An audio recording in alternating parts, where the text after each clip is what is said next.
स्वागत है आपका न्यूज 18 जम्मू कश्मीर लद्दाख हिमाचल में। मैं हूं विशाल और आप देख रहे हैं न्यूज एट 9। और इस वक्त की सबसे बड़ी खबर आपको दे दें कि करगिल में लद्दाख खुद मुख्तार पहाड़ी तरक्याती काउंसिल के 5वें इंतखाबात के सिलसिले में वोटों की गिनती शुरू हो चुकी है, गिनती जारी है। इस हवाले से 3 टियर सिक्योरिटी इंतजाम किए गए हैं। लद्दाख पुलिस, सीआरपीएफ और फौज की तैनाती की गई है। सीसीटीवी कैमरे की निगरानी रखी गई है। हर पार्टी का एजेंट इन सीसीटीवी कैमरों के जरिए बैलेट बॉक्स को देख सकता है। करगिल में 77.61% पोलिंग रिकॉर्ड की गई थी। 370 की मनसूखी और यूटी बनने के बाद ये यहां पहले इंतखाबात हैं। 26 हलकों के लिए कुल 85 उम्मीदवारों की किस्मत का आज फैसला हो रहा है।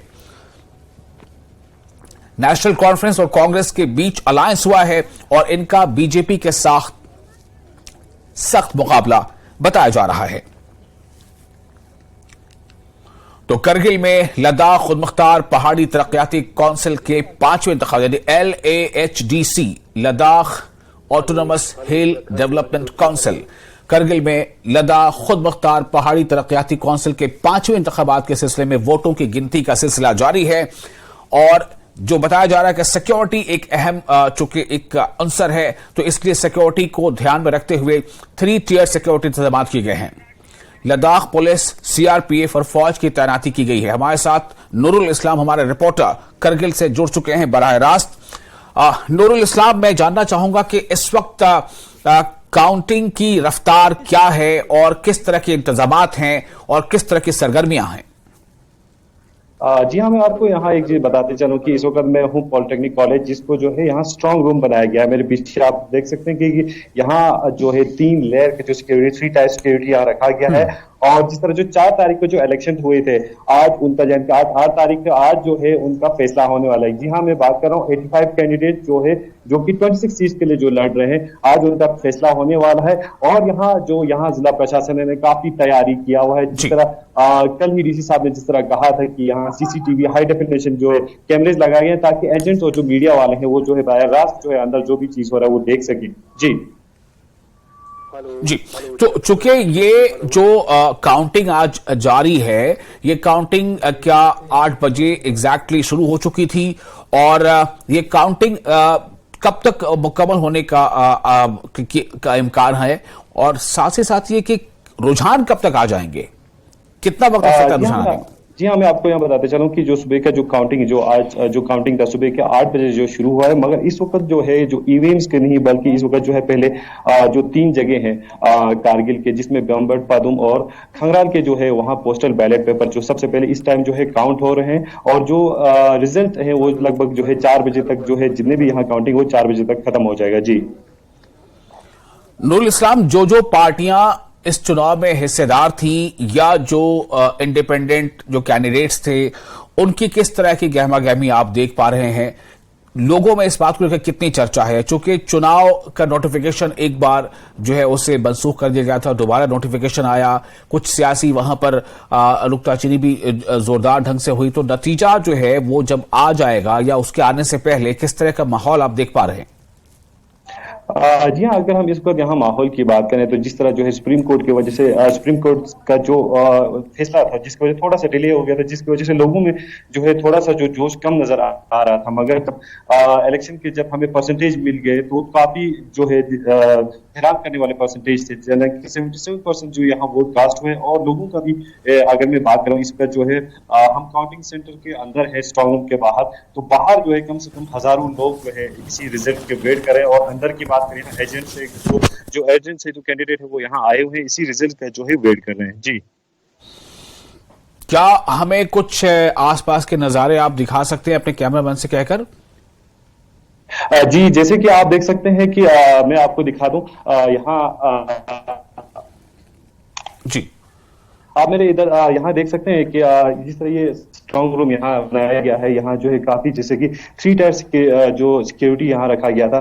यहाँ जो है पैरामिलिट्री फोर्स, यहाँ जो सीआरपीएफ और लद्दाख पुलिस की जो आमला है यहाँ रखी गई है, ताकि किसी भी तरह की अनफिरमी ना हो। और उसी के साथ साथ यहाँ जो है यहाँ आप मेरे इस कैमरामैन से रिक्वेस्ट करूंगी कि आप यहाँ देख सकते हैं, यहाँ मीडिया सेल बनाया गया है, जहाँ जो है कि बराह रास्त जो है अंदर से रिजल्ट जो है यहाँ आप आराम से देख सकते हैं। इस वक्त आप मेरे स्क्रीन पे देख रहे हैं, बराह रास्त आप स्क्रीन पे देख रहे हैं, यहाँ जितने भी आप यहाँ है, यहाँ एजेंट्स और मीडिया कर्मी हैं जो इसको जो अंदर से रिजल्ट है वो बराह रास्त जो है बाहर निकाल रहे हैं। इस वक्त जो है पोस्टल बैलेट पेपर की काउंटिंग हो रही है।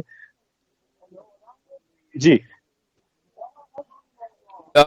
अब जाहिर है कि ये पहला इलेक्शन है यूटी बनने के बाद, और इस पहले इलेक्शन को लेकर लोगों में दिलचस्पियां भी देखी गई।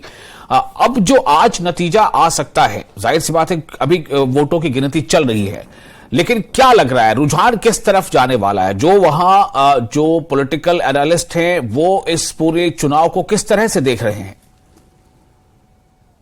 जी हाँ, अगर पॉलिटिकल एनालिस्ट की बात करें तो जिस तरह मैं आपको चीज बता दूं कि कारगिल में पहले भी जो है नेशनल कॉन्फ्रेंस का काफी जो है दबाव रहा है, और खासकर इस बार के इलेक्शन की बात करेंगे जो नेशनल कॉन्फ्रेंस एंड कांग्रेस का जो अलायंस है, जिसका टक्कर जो सीधा सीधा है भाजपा की भारतीय जनता पार्टी के साथ है। मगर जहां हम पॉलिटिकल एनालिस्ट की बात करें तो इस बार जो है काफी जो लोगों का भी कहना है कि जो अलायंस जो बना हुआ है एनसी एंड कांग्रेस का, उसका जो है यहाँ रुझान देखने को मिल रहा है। जी नूरुल इस्लाम, कितनी सीटें ऐसी हैं 26 में से जिस पर कांग्रेस और नेशनल कॉन्फ्रेंस ने इत्तेहाद की सीटें दी है, वहां पर इत्तेहाद का उम्मीदवार बनाया है?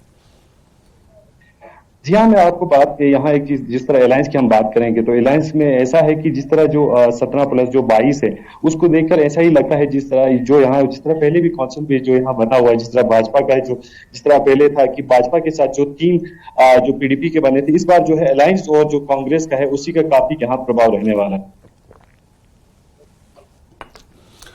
नूरुल इस्लाम, मैं आपसे यह भी जानना चाहूंगा कि जो चुनाव हुए, अब जाहिर है तो वोटों की गिनती हो रही है, अगले 2-3 घंटों में शायद ये जाहिर हो जाए कि LAHDC का सेहरा जो है या उसका ताज किसके सर बनने वाला है। लेकिन मैं ये जानना चाहूंगा आपसे कि मुद्दे इस बार क्या क्या हावी रहे थे, किन किन पार्टियों ने किन किन मुद्दों को ज्यादा हाईलाइट किया था या उनके इर्द गिर्द अपना कैंपेन जो है वो फोकस रखा था?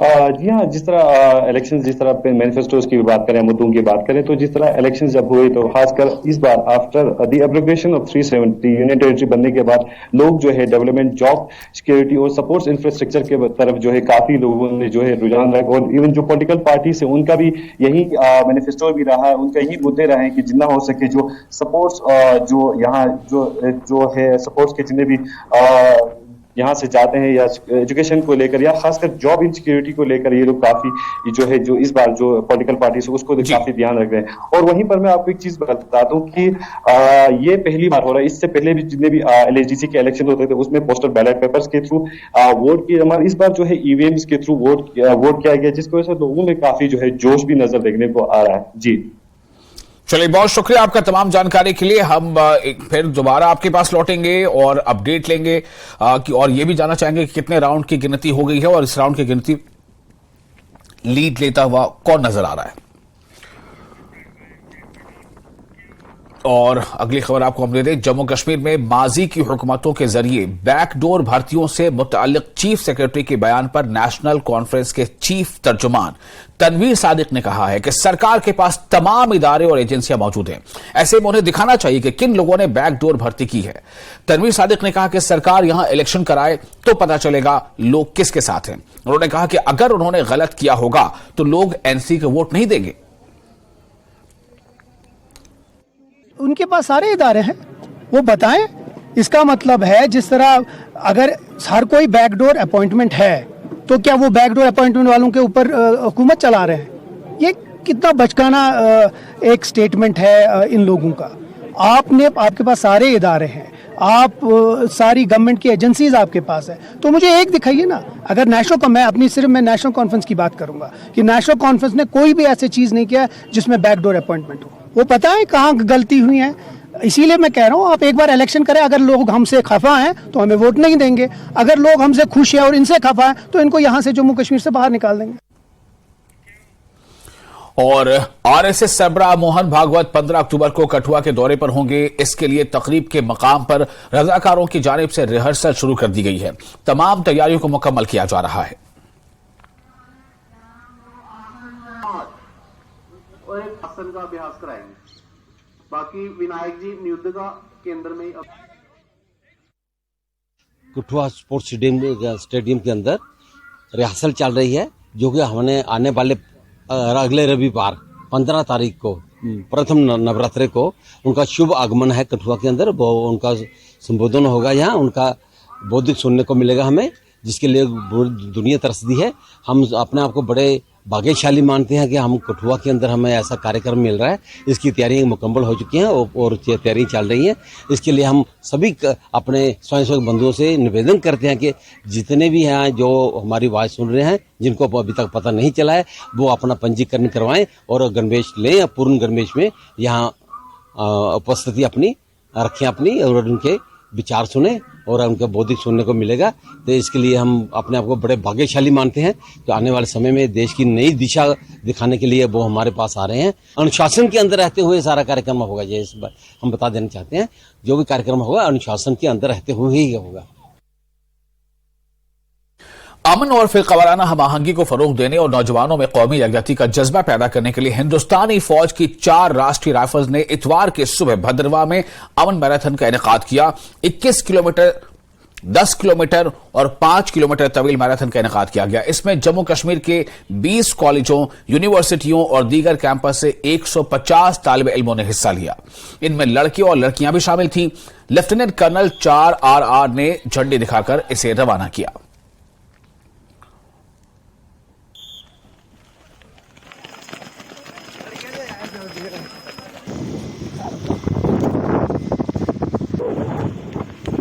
ऐसे थक जाओगे, आराम आराम से दौड़ो। हम यहाँ पे मैराथन में हिस्सा लेने आए हैं और हमारा इस मैराथन में हिस्सा लेने का ये मकसद है ताकि हम हमारे जो इंडिया में यूनिटी और पीस बनाए रखें। और संगम एक मतलब बहुत ही अच्छा फेस्ट है और हम इसमें हिस्सा लेने आए हैं उधमपुर से। गर्ल्स के लिए बहुत ही ज़्यादा इम्पोर्टेंट है और मतलब गर्ल्स इससे काफ़ी आगे जा सकती हैं। हमारे लिए एक अपॉर्चुनिटी है कि हम इसमें हिस्सा लें। हमें अपने जो ये है टैलेंट है उसको एक एक्सप्लोर करने का मौका मिल रहा है। तो मैं और भी जितनी गर्ल्स हैं बहुत सारी, उनको ये मैसेज देना चाहती हूँ कि वो ज़्यादा से ज़्यादा पार्टिसिपेट लें। ऐसे जो इवेंट मिलते हैं उसमें पार्टिसिपेट लेना चाहिए। तो हम यहाँ पे आए स्पोर्ट्स में हिस्सा लेने आए हैं, तो मेरी तरफ से सबके लिए यही मैसेज है कि जो भी मतलब स्टूडेंट्स हैं तो इस एज में उनको अगर मौका मिलता है तो वो पार्टिसिपेट करें और करना भी चाहिए। हम यूथ के लिए ये स्पोर्ट्स में इसके ये हमारी हेल्थ के लिए मतलब इससे हम फिजिकली फिट भी रहते हैं। आज का हमारा जो हाफ मैराथन है with a theme of run for piece, ये ऑर्गेनाइज किया जा रहा है। गर्ल्स जिसमें पार्टिसिपेट कर रही हैं। स्ट्रेंथ अगली बार से हमें चाहिए और ज्यादा होना चाहिए। Boys same thing. It is very important to remain fit. और जो मैसेज आप रास्ते में कन्वे करना चाहिए लोगों को, आप लोग एम्बेसडर्स हो, इस चीज को हमने इंश्योर करना है। आप लोगों को पता है sports is good for fitness. Sports brings the competitiveness and team spirit amongst अस। और एक और अहम खबर, इसराइल की वज़ारत ख़ारजा ने एक ट्वीट में कहा है कि पिछले कई घंटों से इसराइल की हमास के साथ जंग जारी है। उनका कहना है कि हमास ने 200 से ज्यादा इसराइलियों को कत्ल और 900 से ज्यादा को जख्मी किया है। उनका कहना है कि भारी हथियारों से लैस हमास ने इसराइली इलाकों में घुसकर घर घर जाकर बेगुनाह इसराइलियों का कत्ल किया है या फिर उन्हें वक़ा किया है। हमास ने इसराइल पर वसी हमला किया है। इसराइल शहरियों पर हजारों रॉकेट फायर किए गए हैं। उनका कहना है कि वो अपने शहरियों को इन हमलों से बचाने के लिए हर जरूरी इक़दाम करेंगे। इस बीच इसराइल भी जवाबी कार्रवाई कर रहा है। उधर मौजूदा सूरत हाल के चलते इसराइल में हिंदुस्तानी सिफारत खाने ने मुल्क में मौजूद तमाम हिंदुस्तानी शहरियों से कहा है कि वो चौकन्ना रहें और हिफाजती प्रोटोकॉल का मुशाहिदा करें। इसराइल के वज़ीर आज़म के दफ्तर के एक ट्वीट में कहा गया है कि वो गजा के बाशिंदों से कहते हैं कि वो अब चले जाएं क्योंकि वो हर जगह ताकत से ऑपरेशन करने जा रहे हैं।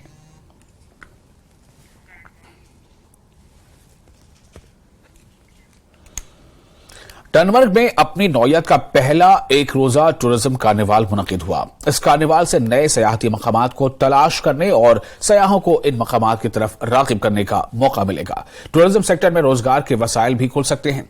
पेश है टनमर्ग से हमारे नुमाइंदे मुनीर हुसैन हुर्रा की रिपोर्ट।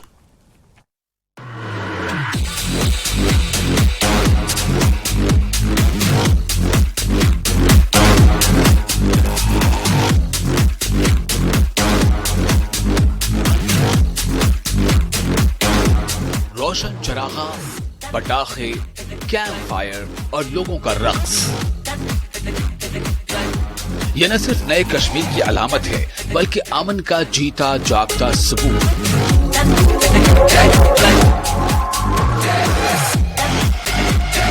मशहूर सयाहती मकाम गुलमर्ग के दामन में वाक़ टनमर्ग में सयाहत के फरोग के लिए अपनी नौयत का पहला टनमर्ग टूरिज्म कार्निवाल का इनेकाद किया गया। मकामी लोगों ने रज़ाकाराना तौर पर इसका इनेकाद किया। इसका मकसद गुलमर्ग के अलावा टनमर्ग, रंगमर्ग, द्रंग, बदरकोट, गोगलडारा और दूसरे कुदरती खूबसूरती से लबरेज मकामात को दरियाफ्त करना और सयाहों को इन मकामात की जानिब राग़िब करना और लोगों के लिए रोजगार के वसाइल पैदा करना था।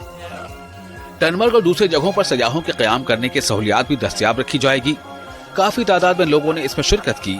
मुंतज़मीन का कहना है कि वो टनमर्ग में नाइट लाइफ को बढ़ाना चाहते हैं ताकि मकामी लोगों के साथ साथ सयाह देर तक कुदरती खूबसूरती का लुत्फ उठा सकें।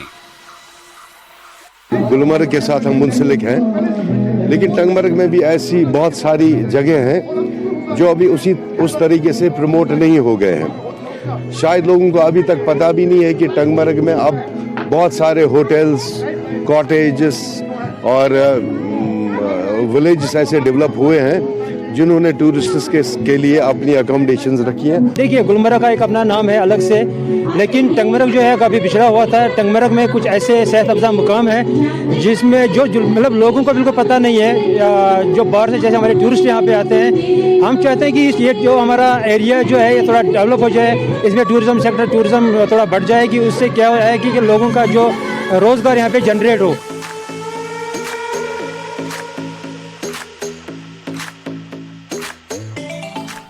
टनमर्ग टूरिज्म कार्निवाल में काफी तादाद में सयाहों ने भी शिरकत की। इन्होंने मौसीकी की महफिल में हिस्सा लिया।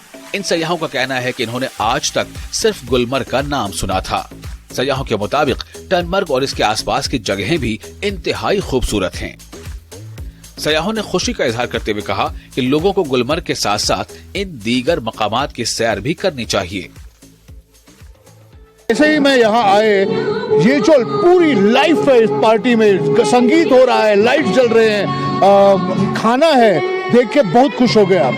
नॉर्मली जब श्रीनगर से आ रहा था, रास्ते काफी सुनसान थे, लेकिन यहाँ आकर जो लाइफ मैंने देखी है वो अनबिलीवेबल है। बहुत ही बढ़िया फेस्टिवल है। हम कभी एक्सपेक्ट नहीं करते हम वहाँ पे ऐसे जाते हुए ऐसा कुछ फेस्टिवल देख पाएंगे, और बहुत ही प्यारा अरेंजमेंट है, लोग हैं, तो बहुत ही अच्छा लग रहा है और लग रहा है कि हम थोड़ा सा यहाँ के लोकल कल्चर का हिस्सा बन पाए हैं। कार्निवाल में वादी के सरकर्दा फनकारों ने शिरकत करके अपने फन का जादू बिखेरा। फनकारों ने ऐसा समा बांधा कि हाजरीन उठ खड़े होकर नाचने पर मजबूर हो गए। फनकारों का कहना है कि इस प्रोग्राम से यहाँ के नौजवानों को अपनी सलाहियतों को निखारने का मौका मिलेगा। वो भी ये चाहे छोटी कोशिश हो चाहे बड़ी कोशिश हो, लेकिन अच्छी कोशिश रही है, क्योंकि हिडन टैलेंट जो है इससे सामने आएगा और इससे ना यहाँ पे टूरिस्ट जो है वो भी थोड़ा सा लुत्फ अंदोज हो जाएंगे और उनको भी पता चलेगा यहाँ के टैलेंट के बारे में। बहुत शुक्रगुजार है और ये अच्छा भी है टूरिस्टों के लिए, क्यों वो यहाँ आए और टनमर्ग का ये सब जो पहाड़ी है ये नज़ारा देखिए। मैं सभी टूरिस्ट से रिक्वेस्ट करता हूँ वो इस जगह को विजिट करें। मकामी लोगों का कहना है कि इनकी कोशिश होगी कि साल नौ की आमद का जश्न गुलमर्ग के साथ साथ टनमर्ग में भी मनाया जाए। इसकी तैयारियां जल्द शुरू की जाएंगी। टनमर्ग में सयाहत से जुड़े लोगों का सरकार से मुतालबा है कि ऑफबीट मकामात, खासकर तोसा मैदान, सनशाइन पीक तक ट्रैक बनाया जाए ताकि सयाह इन जगहों पर पहुंचकर सैरो तफरीह कर सकें। तो ये कुछ ऐसे मसाइल हैं जिनकी तरफ हम रुजू कराना चाहते हैं गवर्नमेंट का, ये उनका अटेंशन भी हम चाहते हैं कि हम इनके साथ खड़े रहें बहसीत पब्लिक, इनके साथ खड़े रहेंगे, जो यहाँ टूरिज्म के साथ मुंसलिक लोग हैं, तो उनकी आवाज़ पहुंचा देंगे। पब्लिक उनके साथ है। इस साल रिकॉर्ड तादाद में सयाह कश्मीर और खासकर गुलमर्ग आए हैं। ऐसे में कश्मीर की मईशत की रीढ़ की हड्डी कहलाने वाली सयाहती सनत को ज्यादा से ज्यादा फरोग देने की जरूरत है। ऐसे मकामात की दरियाफ्त करने, इन्हें सयाहती नक्शे पर लाने और इन मकामात पर क़याम करने की सहूलियात और होम स्टे से ज्यादा सयाहों के आने की उम्मीद है। टूरिस्ट गुलमर्ग आते हैं वो जरूर इन जगहों पे जाएंगे और इस टूरिज्म कार्निवल से इन टूरिस्ट्स को वो आगाह हो जाएंगे, अवेयर हो जाएंगे, ताकि वो गुलमर्ग के साथ साथ इन जगहों का भी दौरा करें, सैर तफरीह करें, ताकि आने वाले वक्त में रोजगार के वसाइल भी बढ़ेंगे और टूरिज्म के वसाइल भी बढ़ जाएंगे। न्यूज़ 18 जम्मू कश्मीर के लिए मैं टंगमर्ग से मुनीर हुसैन हुर्रा। और जम्मू कश्मीर में दर्जे हरारत में गिरावट के साथ कश्मीर के अस्पतालों में सांस की बीमारियों में मुब्तला मरीजों की तादाद में इजाफा देखा जा रहा है। Doctor Mohammad Salim Khan, head of department community medicine GMC Srinagar ने न्यूज़ 18 से बात करते हुए कहा कि मौसम में तब्दीली की वजह से सांस की बीमारी में मुब्तला मरीजों की तादाद में इजाफा हुआ है।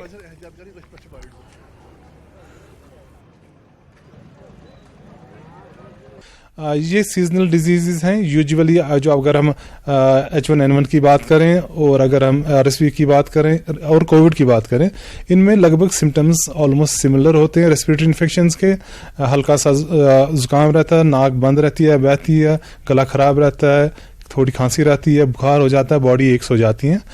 RSV जो रेस्पिरेटरी सिंसिटिव वायरस डिजीज़ है, यूजुअली ये छोटे बच्चों में ही ज़्यादा पाया जाता था।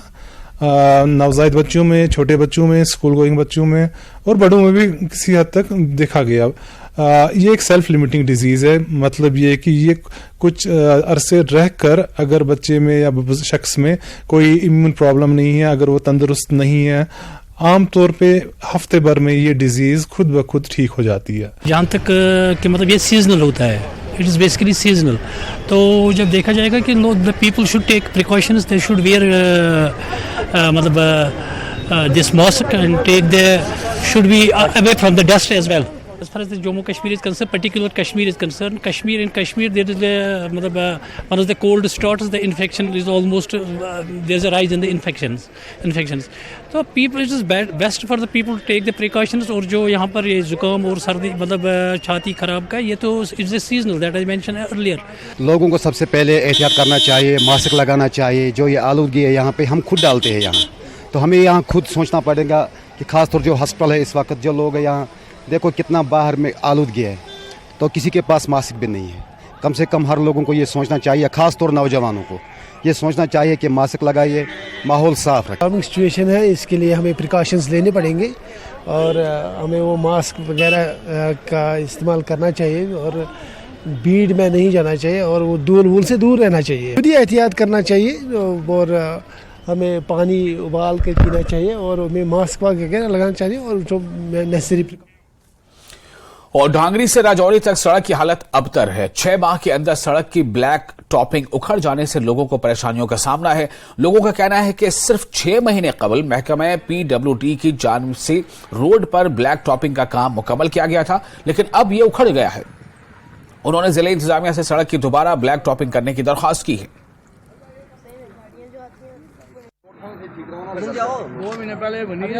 हमारे लोगों को यहाँ, यदि मैं कहता हूँ कि किसी कोई डिलीवरी केस होता है यहाँ से राजौरी जाने तक, उस लेडीज़ की खस्ता हालत हो जाती है। मैं डिस्ट्रिक्ट एडमिनिस्ट्रेशन से, PWD डिपार्टमेंट से मैं अपील करता हूँ कि इस प्रकार से जो आप गंदे काम कर रहे हैं यहाँ पे, इनको बंद करिए और मोदी जी का जो मिशन है भारत को सोने की चिड़िया बनाने का, उसमें अपना योगदान दें। आज से 4 से 5 महीने पहले ये रोड को बनाया गया है और इसमें कुछ यहाँ पर ब्लैक टॉपिंग हुई थी और कुछ नीचे टाइल वर्क हुआ था जो ब्रिज के पास भी हुआ था। आज आप वहाँ जाते हुए वहाँ ब्रिज के पास भी देख लेना, बहुत बुरी हालत है। वहाँ पर टाइलें निकल चुकी हैं। धीरे धीरे करके 1 हफ्ते में वहाँ भी गड्ढे पड़ जाएंगे बहुत ज़्यादा। रोज़ एक्सीडेंट होते हैं, 2-3 एक्सीडेंट रोज़ होते हैं। देख सकते हैं कि ये रोड, इसमें कोई गड्ढे नहीं है, लगभग गड्ढों में रोड रह चुकी है और लगभग 2-3 महीने पहले यहाँ ब्लैक टॉपिंग हुई है। डिपार्टमेंट को, पीडब्ल्यूडी कंसर्न एजेंसी को यहाँ देखना चाहिए इसको। ये सबसे जो बिजिएस्ट जो रोड है डांगरी की ये है। यहाँ पे सारी ट्रैफिक, अभी आप देखो यहाँ पे एक एक्सीडेंट, ये अभी यहाँ पे एक आपके सामने एक एक्सीडेंट हुआ और यहाँ पे आए दिन यहाँ पे इस प्रकार के एक्सीडेंट यहाँ पे होते हैं। ये पूरा जो एक्सीडेंट प्रोन एरिया बन गया है क्योंकि यहाँ पे पूरे गड्ढों में रोड बची है। मैं पीडब्ल्यूडी डिपार्टमेंट से आग्रह करना चाहूँगा कि डांगरी की सबसे बिजिएस्ट रोड जो एक तरफ से कोटरंका, पलमा और शहर को कनेक्ट करती है और दूसरी ओर से मोगला, त्रियाट, कालाकोट को कनेक्ट करती है और उसकी ये हालत। और इसके साथ ही इस बुलेटिन में फिलहाल इतना ही, लेकिन न्यूज 18 JKLH में लगातार बड़ी और अहम खबरों का सिलसिला जारी रहेगा।